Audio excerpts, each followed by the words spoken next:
देखिए आनंद दुबे साहब, टेंशन तो बढ़ गई है। देखिए एक पीडीएफ फॉर्मूला लेकर चल रही है सपा। अब पीडीएफ आप पिछड़ा देखेंगे तो पिछड़ा करीब देखिए यहाँ पर 40% से भी ज्यादा वोट है पिछड़े का यूपी के अंदर। अगर आप सर दलित की बात करेंगे, दलित का भी ठीक ठाक 20-21% वोट है सर। अल्पसंख्यक की भी 19-20% है। तो काफी ज्यादा वोट परसेंट तो पीडीए, अगर ये फॉर्मूला इनका हिट होता है और एक उपचुनाव में देखने को मिला भी, हाल में जो उपचुनाव हुआ था सर, तो ये टेंशन तो बढ़ा रहा है बीजेपी की। इसमें तो कोई दोहरा नहीं, ना तो हाँ कर पा रहे हैं ना कर पा रहे हैं। और सर जातीय जनगणना एक और गले की फांस बन गया आप लोगों के लिए। तो नहीं, देखिए सबसे बड़ी बात यह है कि उत्तर प्रदेश में समीकरण, ध्रुवीकरण, वशीकरण, तुष्टीकरण के जितने भी तरीके हैं विपक्ष ने लगा के देख लिया, इन्हें कुछ हासिल नहीं हुआ। ये तुष्टीकरण की राजनीति करते रहे, हम सब तुष्टीकरण की राजनीति करते रहे। जो लोग गरीबों की, पिछड़ों की बात कर रहे हैं, उन्होंने ना उत्तर प्रदेश में ना देश में पिछड़ों को कुछ नहीं दिया, ना गरीबों को कुछ दिया। पहली बार जब नरेंद्र मोदी जी की सरकार आई तो 50 करोड़ लोगों का खाता बैंक में खुला, उसके पहले खाता तक नहीं खुलता था। 50 करोड़ लोगों को आयुष्मान का कार्ड मिला, 4 करोड़ लोगों को घर मिला, 11 करोड़ लोगों को शौचालय मिला, उज्ज्वला गैस का कनेक्शन मिला। ये किसके लिए हुआ? ये उन्हीं गरीबों के लिए, उन्हीं पिछड़े हमारे भाइयों के लिए, उन्हीं लोगों के लिए जिनको इन सरकारों ने ठगा था। अब इन्होंने बड़ी बड़ी बातें की, अभी कांग्रेस को सौंपता। इन्होंने अपने समय की सामाजिक आर्थिक जनगणना रिपोर्ट नहीं जारी की। छत्तीसगढ़ में जो कराया वो नहीं जारी की। छत्तीसगढ़ में भी इन्हीं की सरकार थी। उसके बाद कर्नाटक में कराया वो नहीं जारी की। अभी भी इनकी सरकार कर्नाटक में आ गई, फिर भी नहीं जारी कर रहे हैं। और ये आज का नहीं है। 1953 में काका कालेलकर कमेटी बनी, 1955 में रिपोर्ट दी, लेकिन उसको नहीं जारी किया गया। 1978 में मोरारजी की सरकार ने मंडल कमीशन का गठन किया। 1980 में रिपोर्ट आई, लेकिन उसको कांग्रेस दबा के बैठ गई। 1990 में वीपी सिंह की सरकार ने उसको जारी किया, और उस समय जब संसद में बहस हुई तो राजीव गांधी ने उसका पुरजोर विरोध किया। तो यह इनकी हकीकत। लेकिन जब हमारी सरकार आई, इन्होंने ओबीसी कमीशन बनाया था, और उसको सिर्फ दिखाने के लिए झुंझुना पकड़ा रखा था। संवैधानिक दर्जा किसने दिया? हमने दिया। नीट में रिजर्वेशन किसने दिया? हमने दिया। मंडल कमीशन की सिफारिशें जब लागू हुई उस समय हमने उसको सपोर्ट किया। इसके अलावा पिछड़ों के लिए या दलितों के लिए, गरीबों के लिए अगर इस देश में चलिए हिलाल साहब आपकी बात का जवाब दे रहे हैं। आनंद दुबे साहब, इन्होंने तो पुरानी बैकग्राउंड में गा के आपकी पूरी हिस्ट्री बता दी। आपने कहां का रिपोर्ट दबा के बैठे रहे आप? शर्मा जी, देखिए जो बात आनंद जी कह रहे हैं, ये बातें तब अच्छी लगती जब इन्होंने उसको करके दिखाया होता। मंडल का पुरजोर विरोध सड़क पे उतर के किसने किया? पुरजोर विरोध सड़क पे उतर करके भारतीय जनता पार्टी ने किया, और एड़ी चोटी लगा दी थी उस विरोध को करने में। वहां के पर और तो और आत्मदाह तक की करवा दिया। ये काम जो है ये भारतीय जनता पार्टी ने किया है, पहली बात। दूसरी बात ये, अब आप 10 साल से हैं, अब आपके मुंह से ये बातें ठीक नहीं लगती कि इन्होंने क्यों नहीं किया। आप कीजिए और तब हमसे सवाल पूछिए। अरे हम तो आप जो है वो आंकड़े रिलीज कीजिए और तब फिर हमसे सवाल पूछिए। आपको कायदे से देश की जनता से माफी मांगनी चाहिए कि जिस तरह से आप जो है हर जगह आंकड़े दबा करके बैठ गए। आपको जो है देश की जनता माफ नहीं करेगी।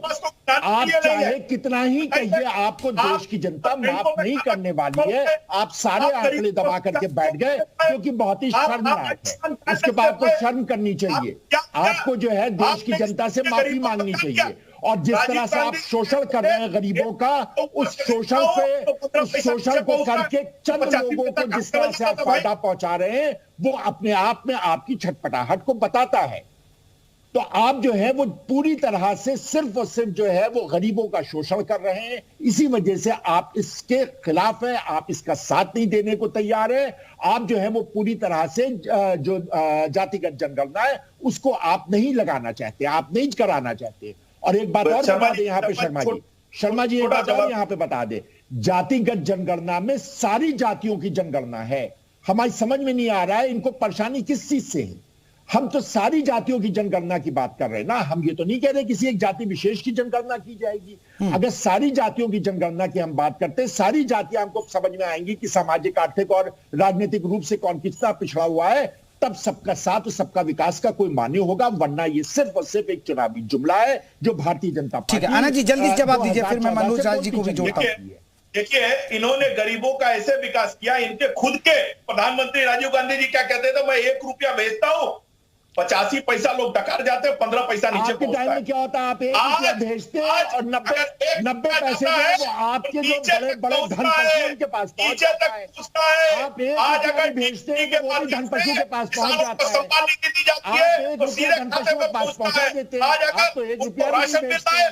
आपको उनका पूरा अधिकार मिल रहा है, आयुष्मान कार्ड है, उनका इलाज हो रहा है। जो है वो पशुओं के पास भेजते हैं, लाखों करोड़ों रुपए के लोन आपने माफ कर दिए हैं, इलाज दे आप तो गरीबों का भेजते ही नहीं है। आप क्या जाने कि कितना पहुंचता है कितना नहीं पहुंचता है। कांग्रेस पार्टी ने सिर्फ पशुओं से जिनके पास आप भेजते हैं, जिनके कर्जे आप माफ करते हैं, जिनके लाखों करोड़ के कर्जे आप माफ करते हैं, उनसे पूछिए उनके पास पहुंचा या नहीं पहुंचा। आप गरीबों को क्या जानते? ठीक है सर, आप दोनों की बात हो गई। मनोज राय जी, पशुओं को जानते हैं। मनोज राय जी, ये ठीक है, आप मुद्दा उठा रहे हैं पीडीए की, जातीय जनगणना की। आपको लग रहा है इससे समाजवादी पार्टी को फायदा मिलेगा? शर्मा जी, हम फायदे के लिए काम नहीं करते। समता और संपन्नता समाजवाद का मूल मंत्र है। मैंने आपसे पहले भी चर्चा किया था कि जब राजनारायण जी 60 के दशक में विश्वनाथ मंदिर में दलितों को प्रवेश देखिए, मैं एक चीज बता रहा हूं, मैं एक छोटा सा, मनोज जी बिल्कुल आप जवाब दीजिए। मनोज जी, आपको मौका दूंगा। सर, आप बहुत अच्छी अच्छी बातें कर रहे हैं कि हम ये इस पे फॉर्मूले पे ये हमने ये समता और हम सबका विकास हो रहा।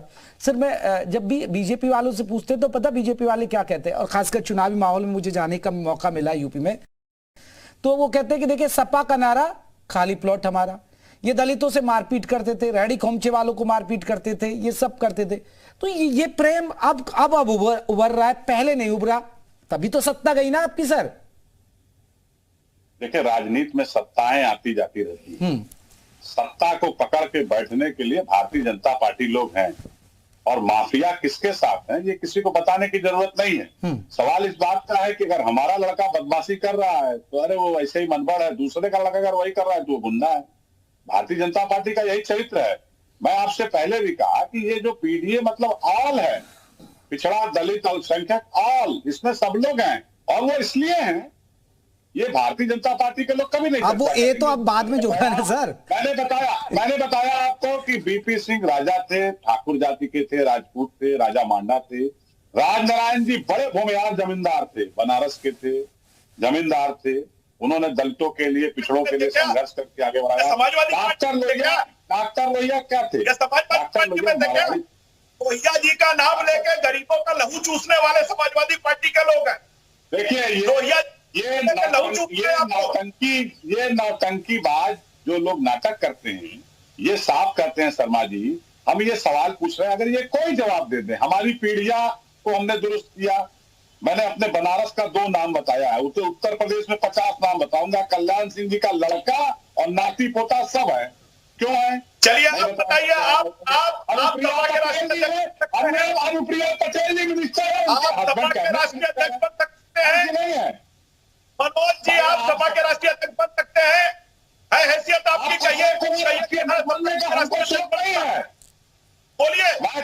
सपा के राष्ट्रीय आप। शर्मा जी, आपको शौक है राष्ट्रीय अध्यक्ष बनने का? अखिलेश यादव जी कब पार्टी से निकाल देंगे? आपको नहीं पता ना, आपको शौक होगा अध्यक्ष बनने का, हमको नहीं है। हम तो 30 साल से राजनीति में, हम बनारस में रहते हैं, राजनीति पार्टी। ठीक है, ठीक है मनोज जी, ठीक है, आपकी राय होगी। देखिए, जाति और मजहब, एक आखिरी कमेंट सैयद साहब का। सैयद साहब हम डिबेट खत्म करेगा। ठीक है सर, आपकी खूब मौका दिया आप सभी लोगों को। सैयद मौजिद इमाम जी, एक आखिरी कमेंट सर। अरे ठीक है, शांत हो जाए भाई, हो गई बात आपकी। सैयद साहब, अरे दुबे जी रुकिए, मनोज जी हो गई बात आपकी। का फॉर्मूला है, जरूर समाजवादी पार्टी को लग रहा है कि इससे राजनीतिक फायदा होगा, क्योंकि जो ओबीसी थोड़ा सा घोषी उपचुनाव के लिए, देखिए घोषी उपचुनाव से इनको संजीवनी मिली है, वहां पीडीए फॉर्मूला, और देखिए दारा सिंह को हरा देना, ये बड़ी बात थी ना। फिर देखिए, जहां तक घोषी की बात है, घोषी के स्थानीय समीकरण कुछ अलग थे। वहां पे अपर कास्ट ने सीधे सीधे समाजवादी पार्टी को वोट किया, उसका भी असर था। तो जाहिर सी बात है कि हर एक कॉन्स्टिट्यूंसी की राजनीति का मिजाज अलग होगा। लेकिन अगर आप पूरे प्रदेश की बात करें तो पीडीए का फॉर्मूला जरूर समाजवादी पार्टी को फायदा पहुंचाएगा। और बीजेपी में जो छटपटाहट है उसकी वजह यह है कि बीजेपी ने जो सोशल अलायंस यूपी में बनाया है, वो कहीं ना कहीं, चलिए अब देखिए जैसे जैसे चुनाव आएगा, पीडीए की भी बात होगी और जातियों की बात होगी, मजहब की बात होगी, कोई हिंदुत्व के मुद्दे को, एजेंडे को धार देगा, कोई कहीं ना कहीं जाति के मुद्दे को। बहुत बहुत शुक्रिया आप सभी मेहमानों का हमसे खास बातचीत करने के लिए। तो